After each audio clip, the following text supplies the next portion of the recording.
Selamat pagi, siang, sore, dan malam Bapak Ibu penguji dari dosen dan dari Bapeda Kabupaten Sleman. Perkenalkan kami dari kelompok Sleman 1 dengan anggota Afroza, Abisha, Gerardus, Karen, Wikiasri, Christine, dan Niketut akan memaparkan hasil kerja kami selama 1 semester genap ini. Untuk bahasan yang pertama adalah profil Kabupaten Sleman. Kabupaten Sleman merupakan pusat kegiatan nasional yang memiliki sektor unggulan ekonomi tersier dengan wisata budaya dan alam sebagai daya tarik di Provinsi DIY. Untuk bahasan selanjutnya adalah inventarisasi masukan stakeholder yang kami dapatkan dari 4 sumber. Untuk yang pertama dari Bapak Dona Saputra Ginting dan Bapak Agung Yuntoro selaku penguji dari Bapeda Kabupaten Sleman pada disiplin semester lalu. Lalu ada Ibu Ratnaika Suminar selaku dosen penguji. Lalu kami juga mendapatkan dari publikasi website Bapeda Kabupaten Sleman. Ada data yang kami butuhkan yaitu Raperda dan RDTR dari Kabupaten Sleman yang terbaru. Bahasan selanjutnya adalah kajian teori, analisis konsep pengembangan dan penataan ruang wilayah. Kami terlebih dahulu menyusun strength, weakness, opportunities, threat dari Kabupaten Sleman. Lalu kami juga menyusun konsep pembangunan wilayah dan penataan ruang Kabupaten Sleman melalui 5 tahap. Yang pertama adalah identifikasi potensi dan masalah yang ada pada sektor pariwisata, pertanian, dan pendidikan Kabupaten Sleman. Lalu kami juga menyusun tujuan pengembangan untuk mengatasi masalah dan mengoptimalkan potensi pada setiap sektornya. Yang didapatkan tujuan meningkatkan sektor pariwisata berbasis edukasi kepada masyarakat guna memajukan penghasilan daerah dari sektor pariwisata, lalu mewujudkan pertanian modern dengan pelatihan kepada generasi muda untuk menekuni bidang produksi pertanian dan agrobisnis demi tercapainya ketahanan pangan berkelanjutan, lalu mengintegrasikan sektor pariwisata dan agrobisnis guna meningkatkan daya tarik wilayah. Selanjutnya kami mengkaji teori dan berdasarkan konsep yang didasarkan oleh tujuan pengembangan wilayah dan didapatkan 3 konsep yaitu Edutourism City, Agropolitan, dan Agrotourism. Selanjutnya kami juga menyusun konsep penataan ruang wilayah yaitu Policentric Oriented Development, dan yang terakhir kami menyusun strategi dan langkah-langkah untuk mengimplementasikan konsep edutourism, agropolitan, dan agrotourism. Selanjutnya adalah visi, misi, arah kebijakan, sasaran pokok, dan indikator pengembangan wilayah. Visi dari Kabupaten Sleman adalah mewujudkan Kabupaten Sleman yang unggul di Provinsi Daerah Istimewa Yogyakarta dan sekitarnya dengan didukung pembangunan berkelanjutan dan terintegrasi pada sektor pariwisata, pertanian, serta pendidikan di tahun 2041. Dalam visi ini, kata unggul menjadi gambaran keunggulan pendapatan asli daerah tertinggi, angka indeks pembangunan manusia, dan keunggulan di sektor pertanian. Sedangkan kata berkelanjutan didetailkan sebagai tingkat kapasitas SDM yang terus bertahan, terwujudnya ketahanan pangan dan pariwisata yang berkelanjutan. Integrasi meliputi sektor aksesibilitas dan mobilitas, sektor pengembangan wilayah, dan integrasi sarana prasarana pendukung. Terdapat 4 visi pengembangan wilayah Kabupaten Sleman. Pertama, mewujudkan sumber daya manusia yang berkualitas dan berkapasitas dalam bidang pendidikan, pariwisata, dan pertanian. Kedua, mengoptimalkan pengembangan pertanian pangan guna mewujudkan ketahanan pangan Kabupaten Sleman. Ketiga, pengembangan pariwisata yang berbasis pada warisan alam dan karakter lokal. Keempat, mengkolaborasikan pengembangan sektor pendidikan, pertanian, dan pariwisata. Berikut adalah arah kebijakan, sasaran pokok, dan indikator pengembangan wilayah. Kemudian selanjutnya adalah tujuan kebijakan dan strategi penataan ruang. Tujuan dari perencanaan kami yaitu mewujudkan ruang Kabupaten Sleman yang memiliki pusat-pusat pertumbuhan terintegrasi, tangguh bencana, berkelanjutan, dan didukung dengan potensi lokal, yaitu sektor pariwisata, pendidikan, dan pertanian. Pusat pertumbuhan terintegrasi memiliki arti pengintegrasian pusat pertumbuhan yaitu Sleman Utara, Tengah, Barat, dan Timur untuk mencegah terjadinya pertumbuhan yang tidak terkendali. Kemudian tangguh bencana adalah penataan untuk meminimalisasi tingkat kerentanan dan menambah kapasitas dari Kabupaten Sleman. Kemudian berkelanjutan yaitu memiliki arti untuk memenuhi kebutuhan masyarakat sosial dan ekonomi di masa kini dengan mempertimbangkan kondisi di masa yang akan datang. Sektor yang pertama, yaitu sektor pariwisata, Sleman bertumbuh pada Taman Wisata Candi Prambanan sehingga diperlukan program pengembangan pariwisata yang terintegrasi dan berkelanjutan.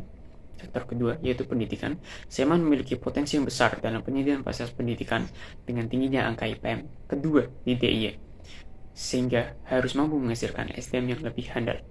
Pertanian, potensi pertanian di Sleman harus dikelola dengan baik dan terintegrasi, mulai dari produksi, distribusi, dan pemasaran untuk menumbuhkan perekonomian lokal dan meningkatkan daya saing. Kemudian selanjutnya adalah tabel perbandingan dari tujuan kebijakan strategi yang telah kami buat dengan versi RTRW. Perbedaan yang terbesar di sini adalah pada kebijakan dan strategi. Kebijakan dan strategi yang kami buat yaitu pengembangan dan pengintegrasian pusat-pusat kegiatan di Kabupaten Sleman, pengendalian pembangunan kawasan rawan bencana, pengelolaan kawasan konservasi dan perkotaan, pengoptimalan potensi pertanian, pengembangan kawasan pariwisata, pengembangan pengoptimalan potensi sektor pendidikan, dan penetapan pengembangan kawasan strategis. Selanjutnya adalah rencana struktur ruang. Berikut ada identifikasi struktur ruang existing, di mana terdapat 5 kecamatan yang belum memenuhi sesuai dengan RT RW. Berikut peta identifikasi struktur ruang existing. Dan kami merumuskan 3 alternatif, yakni agrotourism, mitigasi bencana, dan pendidikan, serta livable and economic. Nah, dari sini tuh bisa kita lihat ada terjadi peningkatan dan penurunan status pusat kegiatan bagi setiap kecamatan tergantung dari alternatifnya. Oleh karena itu kami melakukan perhitungan AHP, di mana kami menaruh kriteria AHP ada 3, yakni aksesibilitas, konektivitas, dan juga pengoptimalan skala pelayanan fasilitas. Dari perhitungan tersebut diambil hasil peringkat pertama, yakni alternatif agrotourism, kedua adalah livable economic, dan yang ketiga adalah pendidikan bencana. Sehingga kami menyusun beberapa program struktur ruang seperti pengembangan pusat kegiatan, pengendalian pembangunan kawasan rawan bencana, pengelolaan konservasi, juga ada ketahanan pangan berkelanjutan, dan pariwisata strategis. Lalu direalisasikan dalam pentahapan struktur ruang. Di tahap pertama ada pengembangan jalan dan juga transportasi berupa terminal B dan C, dan fasilitasnya divisualisasikan dalam gambar berikut. Selanjutnya, pentahapan struktur ruang tahap 2 ada pengembangan jalan, transportasi, dan juga status pusat kegiatan menjadi PKW dan PKN. Berikut pentahapan fasilitasnya. Dan yang tahap ketiga sama seperti yang tadi, ada peningkatan dari status jalan, transportasi, dan juga status pusat kegiatan. Berikut pentahapan fasilitasnya, sehingga terbentuklah tahap 4 pentahapan struktur ruang seperti gambar berikut yang menjadi rencana berdasarkan alternatif kami. Pada identifikasi pola ruang existing yang kami lakukan di studio analisis wilayah, kami mengklasifikasikan 14 jenis tata guna lahan ke dalam 10 jenis pemanfaatan ruang. Keputusan ini mengacu kepada Permen ATR nomor 1 tahun 2018. Dari total keseluruhan luas wilayah Kabupaten Sleman, kawasan pertanian memiliki persentase luas tertinggi yang kemudian diikuti oleh kawasan permukiman. Berikut adalah peta pola ruang existing Kabupaten Sleman yang dihasilkan dari proses identifikasi pola ruang. Pada evaluasi pola ruang existing bagian developability lahan, didapatkan bahwa luas lahan yang sesuai untuk dikembangkan adalah 65,4% dari luas keseluruhan Kabupaten Sleman, sedangkan luas lahan sisanya tidak sesuai untuk dikembangkan. Berikut adalah peta developability lahan. Selanjutnya, evaluasi pola ruang skenario business as usual. Berikut merupakan peta dari hasil analisis ini. Kemudian, terdapat peta permukiman dan perdesaan yang juga kami jadikan sebagai pendukung perumusan rencana pola ruang. Pada rencana pola ruang, kami merumuskan 2 alternatif. Untuk alternatif pertama, business as usual, dilakukan 3 tahapan perhitungan untuk menentukan penambahan luas lahan permukiman dengan mempertimbangkan proyeksi jumlah penduduk. Berikut adalah tabel luas kebutuhan lahan permukiman proyeksi pada tiap kecamatan. Dari tabel di atas, dibuatlah peta menggunakan hexagon tool pada ACIS. Untuk alternatif kedua, yaitu agroturism, berikut adalah peta visualisasinya. Konsep agroturism mengunggulkan perpaduan pertanian dengan wisata sebagai branding sehingga dapat meningkatkan perekonomian lokal. Kami menggunakan AHP sebagai metode pengambilan keputusan. Terdapat 3 kriteria yang digunakan, yaitu aksesibilitas, konektivitas, dan skala fasilitas. Dari analisis ini diperoleh bahwa alternatif agroturism menjadi konsep terpilih. Dalam penyusunan program pola ruang, dirumuskan 7 kebijakan beserta masing-masing strateginya yang dapat dilihat pada tabel berikut. Lalu program-program pola ruang dibuat sejalan dengan strategi yang telah kami rencanakan. Kemudian dilakukan tahapan pola ruang yang dibagi ke dalam 4 periode. Berikut adalah transformasi yang direncanakan pada masing-masing tahapan. Arahan pemanfaatan ruang wilayah kabupaten merupakan upaya perwujudan rencana tata ruang yang dijabarkan ke dalam indikasi program utama penataan atau pengembangan dalam jangka waktu perencanaan 5 tahun. Yang pertama adalah arah pemanfaatan berdasarkan struktur ruang, terdiri dari 5 kebijakan dan 26 program sebagai berikut. Kebijakan pertama terdiri dari 4 program, kebijakan kedua terdiri dari 4 program, kebijakan ketiga terdiri dari 8 program, kebijakan keempat terdiri dari 3 program, dan kebijakan kelima terdiri dari 7 program. Selanjutnya adalah arah pemanfaatan ruang berdasarkan pola ruang, terdiri dari 6 kebijakan dan 33 program.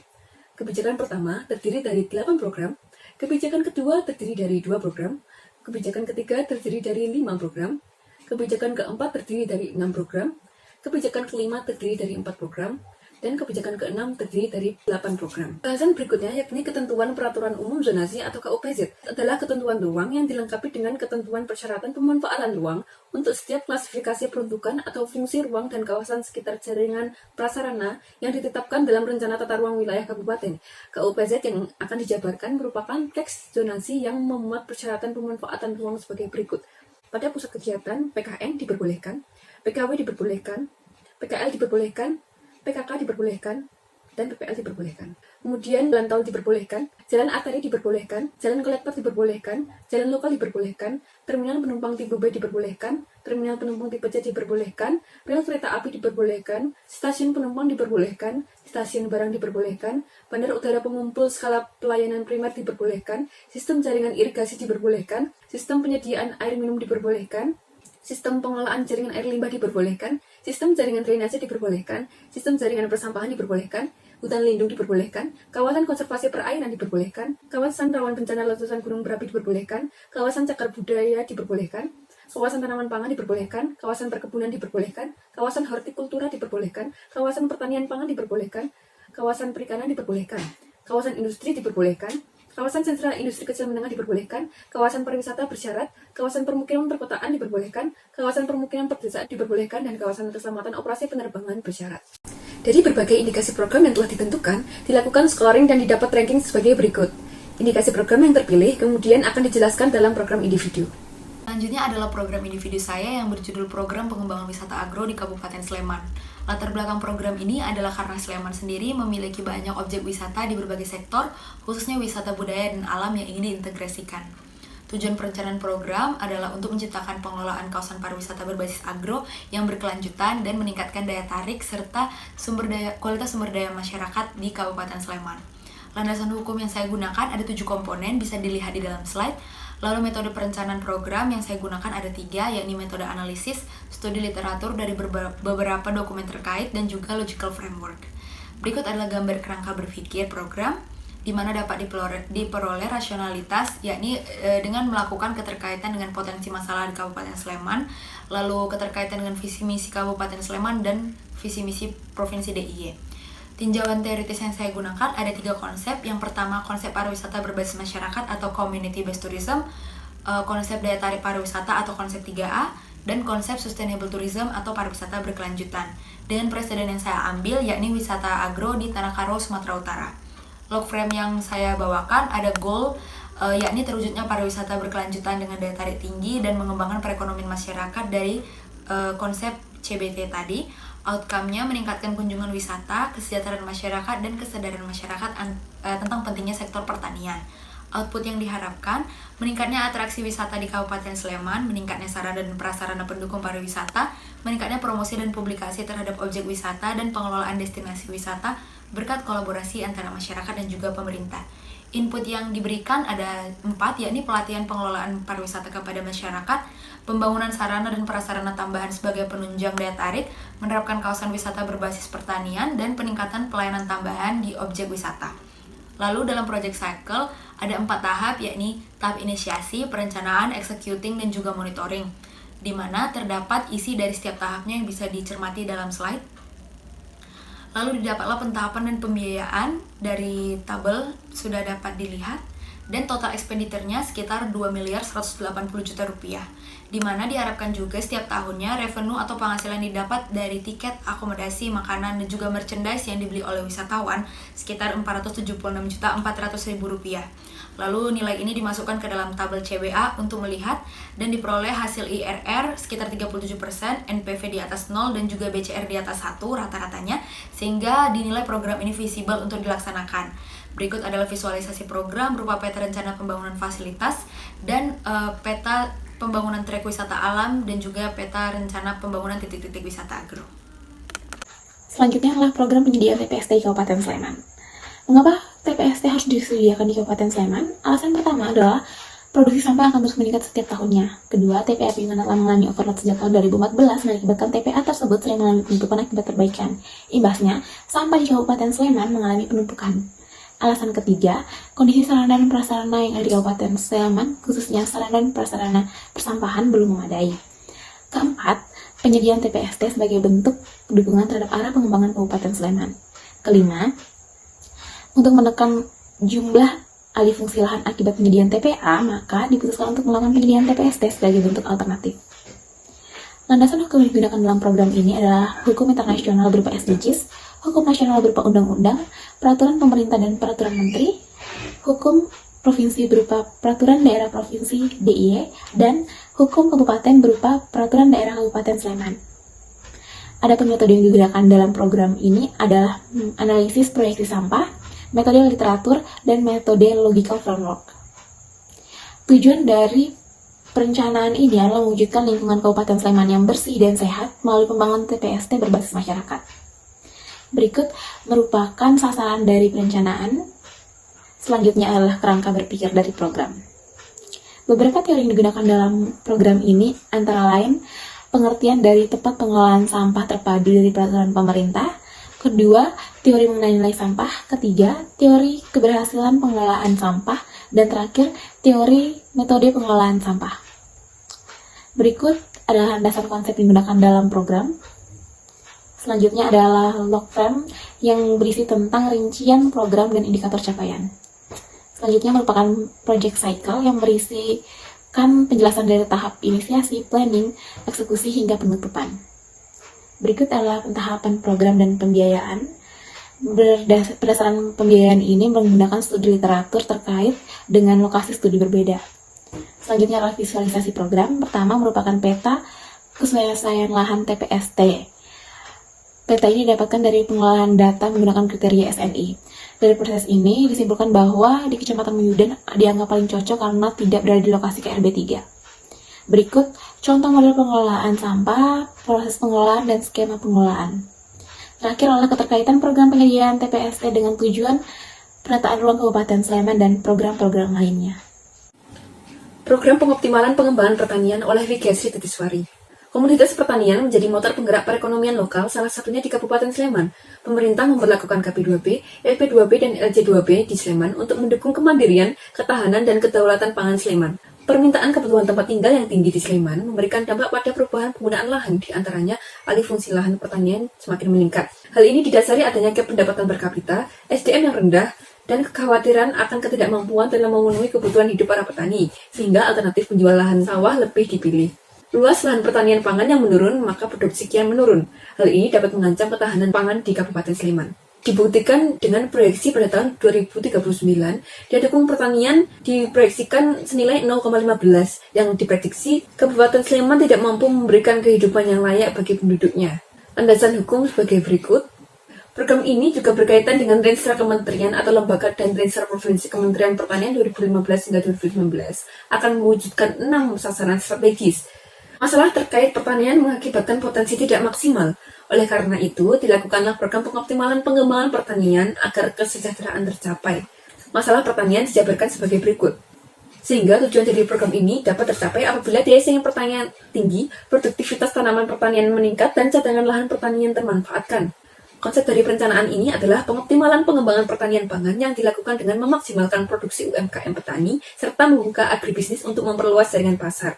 Ini melibatkan integrasi antara kelompok tani, pengolah, pedagang, dan pasar. Persediaan pertanian melihat dari program petani milenial dan smart farming di Jawa Barat.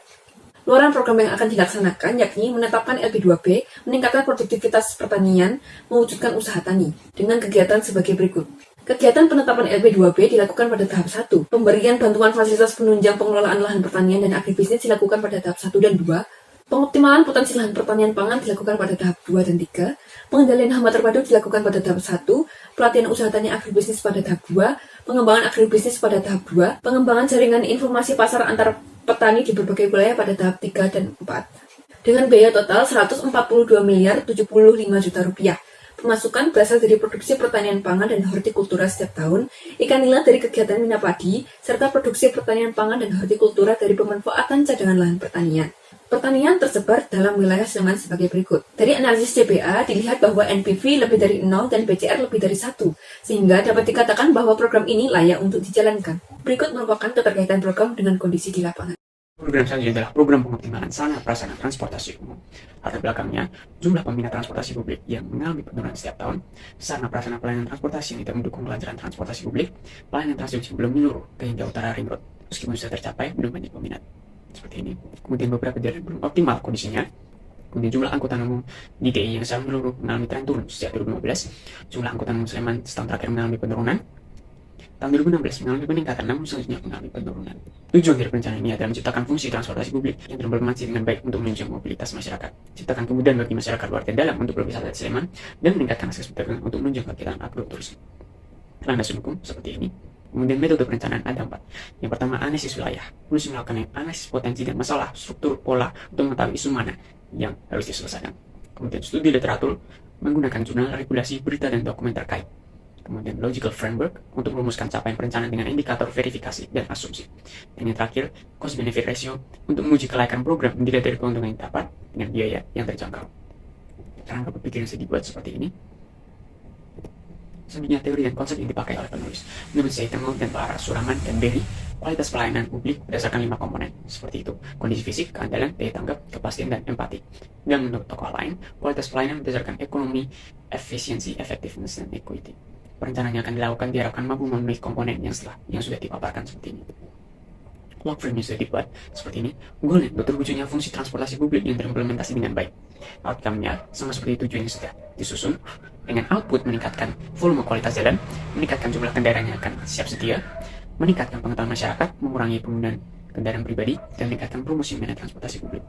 Untuk inputnya meliputi program-program dan kegiatan-kegiatan yang akan dilaksanakan, seperti pelebaran jalan, perbaikan jalan, penerapan bus kecil atau angkot, seperti penghidupan kembali angkot, perbaikan halte dan penambahan depo angkot, penambahan armada, pembatasan on-street parking pada jam tertentu, sosialisasi, dan riset mengenai KBLBB.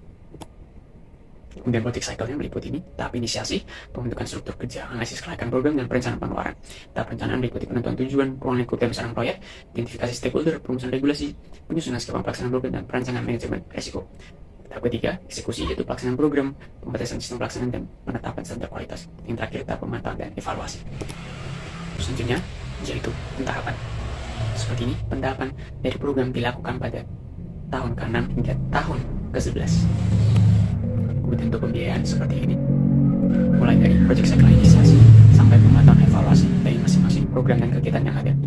Ini adalah cost benefit ratio, bisa dilihat IRR-nya sebesar 76% dengan NPV sebesar 5, sehingga artinya proyek yang akan dicapai ini visible, realistis untuk dilakukan. Meskipun BCR pada tahun ke-1 dan ke-3 di bawah 1, namun pada tahun akhir lebih dari 1, sehingga tetap visible. Selanjutnya, saya Gerardus Majela akan menjelaskan mengenai pengendalian kawasan perhotelan Kabupaten Sleman. Hal ini tidak terbelakang oleh terdapatnya perubahan lahan yang semakin banyak di Kabupaten Sleman, lalu terdapatnya banyak wisata yang akan terus tumbuh pada beberapa kawasan sehingga perlu amenitas, lalu masih ada beberapa hotel yang belum terintegrasi dengan sarana-prasarana. Selanjutnya, masih belum adanya penerapan dari regulasi Perbup nomor 28 tahun 2012 tentang tarif pelayanan perusahaan daerah air minum Sleman, di mana hotel harusnya termasuk dalam niaga besar, tapi pada data BPS terdapat pelanggan niaga besarnya 80, sedangkan jumlah hotel pada 2019 sebanyak 704, sehingga terdapat kekurangan sebanyak 624 hotel yang belum menggunakan PDAM. Lalu adanya permasalahan dari warga, yaitu masalah air bersih, sehingga warga protes terkait adanya pembangunan hotel ini. Dari situ timbullah tujuan, yaitu mampu memberikan penyediaan amenitas untuk wisatawan yang hadir, lalu meningkatkan pendapatan dari masyarakat sekitar, lalu meningkatnya kualitas lingkungan sekitar hotel agar menjadi lingkungan yang ramah, lalu mengembangkan kawasan perhotelan yang memiliki nilai ekonomi tinggi. Alasan hukumnya adalah Permen Parekraf PM 53/HM001/MPEK 2013, Permen Pariwisata nomor 3 tahun 2018, Peraturan Daerah Kabupaten Sleman nomor 12 tahun 2012, Peraturan Bupati Sleman nomor 28 tahun 2012. Konsep dan teori perencanaan yang diangkat adalah sustainable resort, di mana sebenarnya ini bisa diterapkannya pada kawasan wisata, akan tetapi ada beberapa aspek yang bisa diterapkan pada kawasan perkotaan. Selanjutnya, ada presiden dari rencana ini adalah kawasan perhotelan Jalan Mangkubumi dan Malioboro, Yogyakarta, di mana di sini sudah terdapat integrasi antara hotel dan perekonomian pada sekitar kawasan ini. Lalu timbullah kerangka berpikir, di mana tadi sudah disebutkan tentang masalah, potensi, dan tujuannya, dan adanya rencana pengendalian pemanfaatan kawasan perhotelan di Kabupaten Sleman yang nantinya akan diwujudkan dalam pengembangan infrastruktur dan peningkatan perekonomian. Di sini ada kerangka kerja atau legal framework-nya, di sini ada goals, outcomes, output, dan yang terakhir ada input. Inputnya akan diwujudkan dalam proyek-proyek, yaitu pengoptimalan dan beautifikasi ruas jalan dan trotoar, lalu penambahan dan optimalan infrastruktur air bersih yang terintegrasi dengan PDAM Kabupaten Sleman, lalu pembuatan IPAL komunal untuk kawasan di sekitar hotel, lalu penambahan tempat pembuangan sampah sementara, lalu pembangunan food court pada kawasan sekitar hotel, lalu pelatihan kepada keterampilan berwirausaha masyarakat, lalu pelatihan peningkatan kualitas kerja pelayanan hotel. Selanjutnya ada project cycle yang terdiri dari inisiasi, perencanaan, eksekusi, monitoring, dan evaluasi. Di sini pembiayaan dengan total expenditure sebanyak 5.803 juta rupiah dengan pemasukan 6.280 juta rupiah yang didapatkan dari APBD pada awal sebanyak 1 miliar, lalu KPBU sebanyak 2 miliar, dan APBD pada tiap bulannya sebesar 200 juta, serta nanti ada penyewaan dari food court sebesar 2 10 juta untuk tiap kiosnya sebanyak 10 sehingga tiap tahunnya 200 juta. Selanjutnya ada visualisasi yang bisa dilihat peta di samping bahwa akan diterapkan pada kawasan Depok dan Kecamatan Sinduadi. Selanjutnya adalah program pengembangan kawasan industri di Kabupaten Sleman. Ditinjau dari PDRB ADHK, sektor industri pengolahan memberikan kontribusi terbesar jika dibandingkan dengan 17 sektor lainnya. Hal ini menunjukkan bahwa lapangan usaha industri di Kabupaten Sleman bisa menjadi suatu sektor unggulan.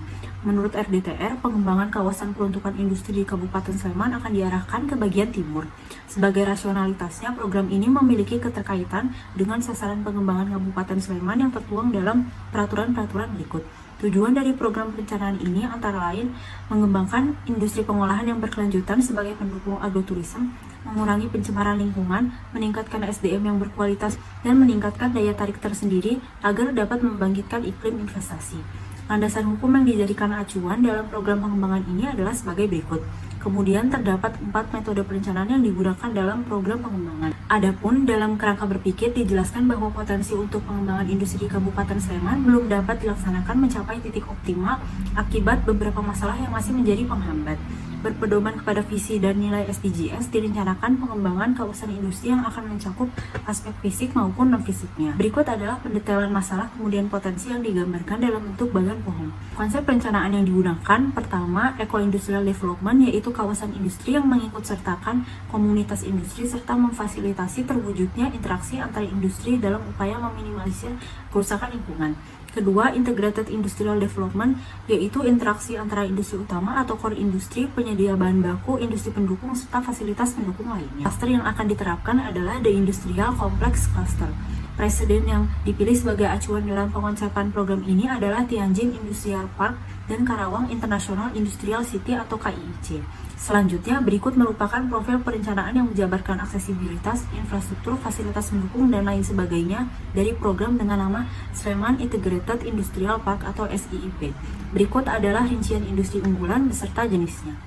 Output program yang direncanakan adalah sebagai berikut, dengan rincian input atau kegiatan sebagai berikut.